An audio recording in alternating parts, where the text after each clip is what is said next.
High, good morning and again welcome to a mini blog. এখন বাজে সকাল 10টা। আমি যাচ্ছি হচ্ছে টিউশন, আর বাবা আমাকে টিউশন ড্রপ করতে যাচ্ছে। আর দেখো বাইরে কত গরম, প্রচণ্ড রোদ উঠেছে। তো আমি টিউশন চলে এসেছি, আর আমি জানি ভিডিওতে লেট হয়, তার জন্য আমি সো সরি। আর এখন নোটস লিখলাম। এখন যাবো হচ্ছে বাড়ি। তো আমি বাড়ি যাচ্ছি। এখন বাজে প্রায় সকাল 11টা 20 নাগাদ। আর দেখো সেম প্রচণ্ড গরম বাইরে, আর আমার গরমে অবস্থা দেখো, মানে প্রচণ্ড এক্সস্টেড। তো বাড়ির সামনে চলে এসেছি। আমার বাড়ি ঢুকবো।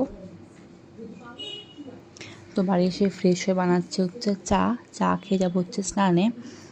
তো স্নান করতে যাওয়ার আগে আমি একটু স্কিন কেয়ার করলাম, এটা আমার ফেভারিট ফেস প্যাক। তো স্নান করে এসে আমি বসে গেছি হচ্ছে পড়তে।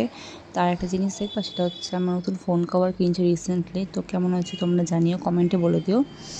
আর তারপর আমি একটা ভাবলাম মুভি দেখবো, তো এই মুভিটা দেখতে বসলাম। এই মুভিটা আমার খুব ভালো লাগে দেখতে। মুভি দেখছিলাম, তারপর একটা পার্সেল চলে আসলো ফ্লিপকার্ট থেকে, ওটা একটু নিলাম। অ্যান্ড তারপর এডিটিং করলাম। তো দ্যাটস ইট, বাই।